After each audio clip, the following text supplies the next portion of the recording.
நீங்கள் பேசணும்ல. இப்போ நாங்கள் கேட்குற இந்த கேள்வி கேட்கணும்ல. நானும் எங்கள் ஐயா மருத்துவர் ராமதாஸ் ஐயாவோ பேசுனதை நீங்கள் யாரை தான் சந்திச்சாருன்னு கேட்கணும்ல. எதுக்கு வந்தார்? எந்த ஒப்பந்தமே போடலைன்றீங்க 3 ஆண்டுகளில். அப்போ எப்படி அமெரிக்க நீதிமன்றம் அப்படி ஒரு குற்றச்சாட்டை வைக்குது? சொல்லுங்கள். மழை பாதிப்பு பகுதிகளை நீங்கள் நேரில் போய் பார்க்க வாய்ப்பு இருக்காது? பார்ப்போம். அங்கே நான் இங்கேருந்து போகணுன்னு நான் வேறு வேலையில் திட்டமிட்டிருக்கோம் இல்லையா. இப்போ அவங்க அங்கங்கே இருக்கிற எங்கள் கட்சி பிள்ளைகள் ஓடி போய் உதவுவது பார்க்குவது செய்வாங்க. ஏன்னா இப்போ திருவண்ணாமலையில் இருக்கிற பிள்ளைங்கள் அதெல்லாம் நான் சொல்லி செய்யணுங்கிறதில்ல. அது தன்னெழுச்சியாகவே எங்கள் பிள்ளைகள் தன்னுணர்வுலேயே செய்வாங்க. எச்ராஜாவுடைய வழக்கு பற்றி எப்படி பார்க்குறது? எச்ராஜா சரி, இப்போ எச்ராஜா தொடர்ந்து அவதூறுகள் பரப்பிட்டு வரதான் அவர் நீதிமன்றம் சிறை தண்டனை விதிச்சிருக்கு. ஏன்னா தமிழகத்தில் பார்த்தீங்கன்னா அதிகமாக வெறுப்பு பேச்சு தவறாக எச்ராஜா இருக்காரு. ஆனால் தற்பொழுது வரையும் அவர் மேலே நான் இது அவதூறு பேசுனது ஐயா எச்ராஜா அதை விட்டுருவோம். அதை தாண்டி அவதூறு பேசுகிற ஆளுகளை சொல்கிறேன். நீங்கள் ஏதாவது நடவடிக்கை எடுப்பீங்களா? அந்த வலைவலிகள் பேரெல்லாம் நான் சொல்லணுமா? உங்களுக்கெல்லாம் தெரியாதா? ஒரு கருத்தை எதிர்கொள்ள முடியல. சரி, நான் களத்தில் நிற்கிறேன், என்னை திட்டுங்க. என் தாய், என் மனைவி, என் பிள்ளைகளெல்லாம் பேச வேண்டிய அவசியம் வருது. அந்த மாதிரி ஊடகங்கள்லாம் நாங்கள் வழக்கு கொடுக்க வந்தால் வழக்காக எடுத்திருக்கா இந்த அரசு?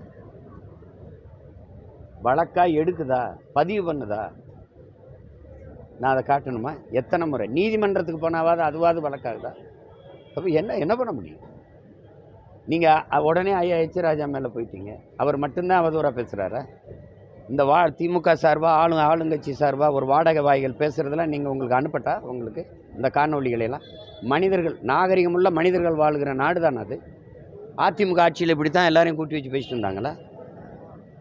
என்ன அளவுக்கு காங்கிரஸை எதிர்த்து போராடியவனாக இருக்கானா? காங்கிரஸ் கட்சிக்காரங்க யாராவது இப்படி தான் வலைவலி வச்சுக்கிட்டு வாடகைக்கு வாய்களை வச்சுக்கிட்டு திட்ட விடுறாங்களா?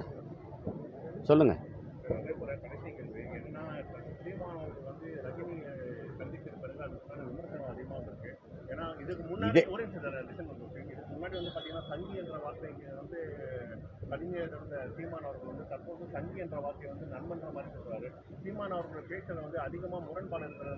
இதில் என்ன முரண்பாடு இருக்குது?